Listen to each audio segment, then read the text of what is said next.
আলাইকুম প্রিয় শিক্ষক মহোদয়গণ, আপনারা নিশ্চয়ই ভালো আছেন। ইনশাল্লাহ আলহামদুলিল্লাহ, আল্লাহর রহমতে আমিও ভালো আছি। আজকে আপনাদেরকে আমি কিভাবে শিক্ষার্থী পিআই বিআই ইনপুট দেওয়ার পরে ট্রান্সক্রিপ্ট এবং রিপোর্ট কার্ড ডাউনলোড করবেন সেটা দেখানোর চেষ্টা করব। তো স্যারেরা, অনেকেরই নতুন কারিকুলামের প্রশিক্ষণ চলছে, আবার অনেক জায়গায় শেষ হয়েছে। আমাদের এখানে অলরেডি শেষ হয়ে গেছে। আগামী 30 তারিখ পর্যন্ত পিআই বিআই ইনপুট দেওয়ার লাস্ট ডেট, এবং এখানে দেওয়া আছে 1টা পর্যন্ত আপনি রিপোর্ট কার্ড এবং ট্রান্সক্রিপ্ট ডাউনলোড করতে পারবেন। বাকি সময় আপনি পিআই বিআই ইনপুট দিতে পারবেন। তো স্যার, দেরি না করে চলুন যাই, কীভাবে আমরা রিপোর্ট কার্ড এবং ট্রান্সক্রিপ্ট ডাউনলোড করব সেটা দেখে আসি। স্যার, প্রথমে আপনি যে কোনো একটা ব্রাউজ ওপেন করবেন, সেটা হোক গুগল বা মজিলা ফায়ারফক্স, যেটা হোক আপনার সুবিধার্থে। তো আমি গুগল ক্রোম ওপেন করব। তো এখানে দেখেন আমরা ইভ্যালুশন যেটায় যাব, অনেকেই নৈপুণ্য অ্যাপসে যান, কাজের সমস্যা হয়। নৈপুণ্য অ্যাপসে না গিয়ে যদি আমরা ইভ্যালুশন নৈপুণ্য .gov.bd যাই, তাহলে আমাদের লগ ইন করতে সহজ হবে এবং আমরা সহজেই কাজটা সম্পন্ন করতে পারবো। সেই জন্য স্যার আমি আগেই evaluation.নৈপুণ্য.gov.bd লগ ইন করে রেখেছিলাম। দেখেন আমার ড্যাশবোর্ডটা চলে আসছে। এখানে দেখেন প্রথম পাতা রিপোর্ট। এই রিপোর্টের যদি চাপ দেয় আমি, যেহেতু আজকে রিপোর্ট শিক্ষার্থীর ট্রান্সক্রিপ্ট এবং শিক্ষার্থীর পিআই বিআই ট্রান্সক্রিপ্ট এবং শিক্ষার্থীর রিপোর্ট কার্ড আমি বের করব, সেক্ষেত্রে আমি রিপোর্টে ক্লিক করব। আর দেখেন এখন যদি আমি মূল্যায়নে ক্লিক করি তাহলে কি আসে দেখেন, মূল্যায়নটার বদলে আমাকে এই রিপোর্ট দেখানো হচ্ছে। তো সেক্ষেত্রে আমি এই রিপোর্টেই ক্লিক করি, শিক্ষার্থীর ট্রান্সক্রিপ্ট পিআই রিপোর্টটা আমি নামাবো। তো সেজন্য দেখেন পারদর্শিতার মূল্যায়ন প্রতিবেদন। এক্ষেত্রে আগে বলে রাখি, আপনি যদি রিপোর্ট কার্ড পেতে চান তাহলে ওই শিক্ষার্থীর পিআই, প্রত্যেকটা পিআই ইনপুট দিবেন, বিআই ইনপুট দিবেন। দেওয়ার পরে পিআইটা যেমন শিক্ষণকালীন মূল্যায়ন, ষান্মাসিক মূল্যায়ন, বাৎসরিক মূল্যায়ন, এগুলো ইনপুট দেওয়ার পরেই কিন্তু আপনি ট্রান্সক্রিপ্ট পাবেন। এগুলো যদি কোনো একটা অসম্পূর্ণ থাকে তাহলে ট্রান্সক্রিপ্ট পাওয়ার সম্ভাবনা নেই। তো চলুন স্যারেরা, আজকে আমরা দেখি শিক্ষার্থীর পারদর্শিক প্রতিবেদন কীভাবে বের করবো। প্রথমে এটা দেখি। প্রথমে আমরা নির্বাচন করুন। এই দেখেন বিষয় নির্বাচন করুন। বিষয় নির্বাচনে আমি সপ্তম শ্রেণীর বাংলা ভাষণ শাখা বিভাগ এটা সিলেক্ট করলাম। করার পরে আমি শিক্ষার্থী নির্বাচন করব। এখানে অবশ্য মোবাইলে অ্যান্ড্রয়েড ফোনে সকল শিক্ষার্থী আসে। তো আমি এই শ্রাবণীর নির্বাচন করলাম। করার পরে নিম্নে মূল্যায়ন প্রতিবেদনটা দেখব, দেখি কি আসে। দেখেন একটা পিডিএফ আসছে, শ্রাবণী রোল 2 পিডিএফ আসছে। এটাকে আমি ক্লিক করব। ক্লিক করলেই দেখেন এখানে ডাউনলোড হচ্ছে, অলরেডি ডাউনলোড হয়ে গেছে। এখন যদি আমরা এখানে ক্লিক করি, দেখেন শ্রাবণী খাতুন ক্লাস 7 পিআই, এখানে ক্লিক করেন। শ্রাবণীটা ওপেন করি। দেখেন শ্রাবণী কোলানগর একাডেমি। আসলে সার্ভার সমস্যার কারণে একাডেমির ডিগ্রি কার্ডটা কাটা গেছে। এগুলো আস্তে আস্তে হয়তো সঠিক হয়ে যাবে। দেখেন শিক্ষার্থী শ্রাবণী, শিক্ষার্থীর আইডি 2, সপ্তম শ্রেণী, শাখা ক, বিষয় বাংলা, শ্রেণী শিক্ষকের নাম আবু তোহা পিন্টু। এই শিক্ষার্থী কি কি যোগ্যতা অর্জন করছে দেখেন। এ অবশ্য ভালো স্টুডেন্ট, যার কারণে সে সবগুলোই ত্রিভুজ পাইছে এবং ত্রিভুজগুলো চলে আসছে। এই নিচে দেখেন বিষয় শিক্ষকের স্বাক্ষর, বিষয় শিক্ষক, প্রধান শিক্ষকের স্বাক্ষর। এটা স্যার আমরা দেখলাম। ইনশাল্লাহ আশা রাখি আমরা পিআইটা ডাউনলোড করতে পারবো। এবার বিআইতে যাই আমরা। বিআই শিক্ষার্থী ট্রান্সক্রিপ্ট বিআই। বিষয় নির্বাচন সপ্তম শ্রেণী ক, বাংলা, শ্রাবণী খাতুন। আবার নিম্নে মূল্যায়ন প্রতিবেদনে আমরা ক্লিক করব। এই শিক্ষার্থীর কোনো মূল্যায়ন হয়নি, এরকম আসতেছে। দেখেন এখন আসছে, তার বিআইটা দেওয়া হয়েছে। শিক্ষার্থী শ্রাবণী, তার বিআইতে কি পাইছে দেখি বাংলায়।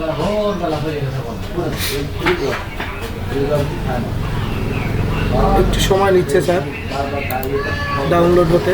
হ্যাঁ, ডাউনলোড হয়ে গেছে। এখন দেখেন শিক্ষার্থী শ্রাবণী, তার আচরণগত মূল্যায়ন বিআই আবু তোহা পিন্টু। স্যার এখানে বলে রাখি, বিআইটা প্রত্যেক বিষয় শিক্ষা দেওয়ার পরে তার এখানে বিআইয়ের মাত্রা আসবে। আমি অবশ্য দিয়ে রাখছি, একজন শিক্ষক দিলে তো হবে না। একজন শিক্ষক না, প্রত্যেক বিষয় শিক্ষক, ওই ক্লাসের সমস্ত বিষয় শিক্ষক বিআই ইনপুট দেওয়ার পরে শ্রেণী শিক্ষক একটা বিআই ইনপুট দেবে, সেই অনুযায়ী বিআইটা রেডি হবে। তো শিক্ষকের দেখেন এখানেও শ্রেণী শিক্ষকের স্বাক্ষর, প্রধান শিক্ষকের স্বাক্ষর আছে।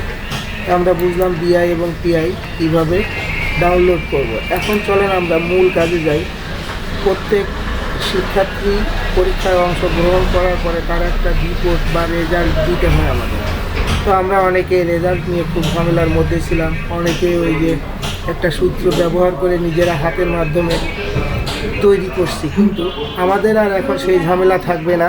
সেটা কম্পিউটারে সফটওয়্যারের দ্বারা, এই নৈপুণ্য অ্যাপস সফটওয়্যারের দ্বারা স্বয়ংক্রিয়ভাবে রিপোর্ট কার্ড তৈরি করে দেবে। তো সেটাই আমরা দেখব। দেখেন শিক্ষার্থীদের রিপোর্ট কার্ডে ক্লিক করব। ক্লিক করার পর আগের মতোই আমরা শ্রেণী সিলেক্ট করব, শিক্ষার্থী সিলেক্ট করব শ্রাবণী খাতুন। এবার আমরা প্রতিবেদন দেখতে চাব, দেখি প্রতিবেদনে কি আসে।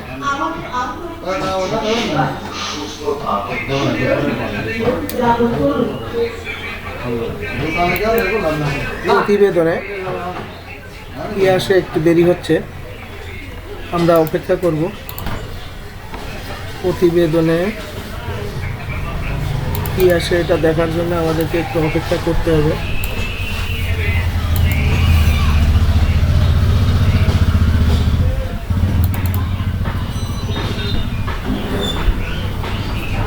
একটু অপেক্ষা করতে হবে, কারণ এটা সার্ভার জটিলতা। অন্য সময় স্বাভাবিক নিয়মে চলে আসে, কিন্তু এখন আসছে না। তো প্রতিবেদন যেহেতু আসছে না, আমি আগে একটা ডাউনলোড করে রেখেছিলাম, সেটা দেখি। সেই প্রতিবেদনটা আমরা দেখতে পারি। সেই প্রতিবেদনটা আমরা দেখি কি আছে। দেখুন রিপোর্ট কার্ড, আর একজন শিক্ষার্থীর রিপোর্ট কার্ড। রিপোর্ট কার্ডে দেখেন নৈপুণ্য একটা লোগো, কোলানগর একাডেমি। এই শিক্ষার্থীর নাম ছিল মিম। ওরা সার্ভার সমস্যার কারণে দেয় নাই। তো স্যারেরা এখানে যেগুলো দেখেন বিষয়সমূহ, যে বিষয়গুলো পিআই, বিআই এবং শিক্ষণকালীন মূল্যায়ন, ষান্মাসিক মূল্যায়ন, বাৎসরিক সামষ্টিক মূল্যায়ন এবং বিআই জমা হয়েছে, সেই বিষয়গুলো এখানে এন্ট্রি আছে স্যার। বাকি বিষয়গুলো এখনও জমা করে নাই, যার কারণে এখানে শো করে নাই। দেখেন বাংলার রিপোর্ট জমা হয়েছে, ইংলিশের রিপোর্ট জমা হয়েছে, বিজ্ঞানের রিপোর্ট জমা হয়েছে, ইতিহাস ও সমাজ বিজ্ঞানের রিপোর্ট জমা হয়েছে, জীবন জীবিকা, শিল্প সংস্কৃতি। আমরা সেগুলো দেখব। দেখেন বাংলাতে এই শিক্ষার্থী সবগুলোই ত্রিভুজ পাইছে। যোগাযোগ ত্রিভুজ, ভাষারীতি ত্রিভুজ, প্রায়োগিক যোগাযোগ ত্রিভুজ, সৃজনশীল ও মননশীল প্রকাশ ত্রিভুজ, মানবিক চিন্তন ত্রিভুজ। তারপরে দেখেন ইংরেজি, এই যে ইংরেজি আমরা দেখছি, ইংরেজিটা সে এখানে দেখেন ইংরেজিতে কমিউনিকেশনে সে ত্রিভুজ পায় না। আবার দেখেন বিজ্ঞানে সে ত্রিভুজ পায় নাই, বৈজ্ঞানিক অনুসন্ধানে, বাস্তব গঠন ও আচরণে ত্রিভুজ পায় নাই, স্থিতি ও পরিবর্তনে সে ত্রিভুজ পায় নাই। আমরা কিন্তু ওখানে দেখছিলাম বিজ্ঞান, ইতিহাস, সমাজ বিজ্ঞান। দেখেন সে ত্রিভুজ পায় নাই, আত্মপরিচয়, মুক্তিযুদ্ধের চেতনা ত্রিভুজ পায় নাই। এইগুলো দেখেন আর কি, যেগুলো ইনপুট হয়েছে ওইগুলো রেজাল্টই চলে আসছে। তো তারপরে দেখেন স্যার, যদি আমার এই ভিডিওটা কারো ভালো লাগে তাহলে অবশ্যই অনুগ্রহপূর্বক সাবস্ক্রাইব করে রাখবেন এবং পরবর্তী ভিডিও দেখার জন্য অনুরোধ রইল। এখন দেখেন আচরণিক নির্দেশনা: অংশগ্রহণ ও যোগাযোগ, নিষ্ঠা ও সততা, পারস্পরিক শ্রদ্ধা ও সহযোগিতা। তো আচরণিকের ব্যাপারটা বলে রাখি স্যার, সব ছাড় এখানে জমা দেওয়ার পরে অটোমেটিক এখানে রিজেনারেট হয়ে যাবে সে কোন অবস্থাতে আছে। কারণ যেহেতু আচরণিক বিআইতে একটা মাত্র ট্রান্সক্রিপ্ট হবে, সেক্ষেত্রে এখানে সবাই জমা দেওয়ার পরে সবগুলো পাওয়া যাবে। তো স্যার মূল্যায়নের স্কেলটা দেখুন, যেহেতু এখানে সব শিক্ষক কোনো কিছুই এখনও অসম্পূর্ণ রাখছে, যার কারণে এই শিক্ষার্থীর মূল্যায়নটা এখনও দেখাচ্ছে না। যদি দেখাইতো তাহলে সে কোন অবস্থানে আছে, অন্যান্য না অর্জনমুখী না অগ্রগামী, সেটা বোঝা যেত। এবং উপস্থিতির হারটা দেখুন, শ্রেণী শিক্ষকের মন্তব্য এখানে লিখতে হবে হাতে। এখানে দেখেন শিক্ষার্থীর মন্তব্য যেটা আছে, যে কাজটি সবচেয়ে ভালোভাবে করতে পেরেছে শিক্ষার্থী লিখবে এখানে। তারপর এখানে লিখবে আরও উন্নতির জন্য যা যা করতে চাই, শিক্ষার্থী তার মন্তব্য লিখবে। অভিভাবকের মন্তব্য: আমার সন্তান যে কাজটি ভালোভাবে করতে পেরেছে, আমার সন্তানের উন্নয়নের জন্য আমি যা করতে পারি, এখানে অভিভাবকের একটু মতামত আছে। তারপর দেখেন শ্রেণী শিক্ষকের স্বাক্ষর, প্রধান শিক্ষকের স্বাক্ষর, অভিভাবকের স্বাক্ষর। এই ট্রান্সক্রিপ্টটা বের করে আপনারা শিক্ষার্থীদের হাতে দিয়ে দেব। তো স্যার, আমি আশা রাখি আমাদের কিভাবে শিক্ষার্থীর ট্রান্সক্রিপ্ট পিআই ডাউনলোড করব, শিক্ষার্থীর বিআই ডাউনলোড করব এবং শিক্ষার্থীর রিপোর্ট কার্ড কীভাবে আমরা ডাউনলোড করব। আমরা অনেকেই চিন্তায় ছিলাম কী দিয়ে কী হবে, আসলে তা না। নতুন অ্যাপ স্বয়ংক্রিয়ভাবে এটা আমাদেরকে তৈরি করে দেবে, আর আমরা শুধু প্রিন্ট দেব এবং বের করব। এখানে বলে রাখি আর একটা কথা, যেসব বিষয় শিক্ষক আছেন তারা শুধু ইনপুট দিবে, কিন্তু শ্রেণী শিক্ষকের আইডিতে ইউজারে গিয়ে সব বিষয় শিক্ষকের তথ্যগুলো জমা হবে। শ্রেণী শিক্ষক এগুলো বের করে দেবে, অথবা আইসিটি টিচারের সহায়তা নিয়ে অথবা অ্যাডমিন প্রধান শিক্ষকের সহায়তা নিয়ে এগুলো বের করে শিক্ষার্থীদের হাতে তুলে দেবে। তো স্যার, আজ আর বেশি বাড়াচ্ছি না, সবাইকে ধন্যবাদ জানাই। আমি আবারও রিকোয়েস্ট করি, আমার এই মাস্টার অনলাইন স্কুল আংশা এর এই ভিডিওগুলো যদি ভালো লাগে তাহলে অবশ্যই সাবস্ক্রাইব করে পাশে থাকবেন। স্যার প্লিজ আপনার একটা সাবস্ক্রাইব আমার পরবর্তী ভিডিও তৈরির জন্য আরও উৎসাহ যোগাবে। ধন্যবাদ। আল্লাহ হাফিজ।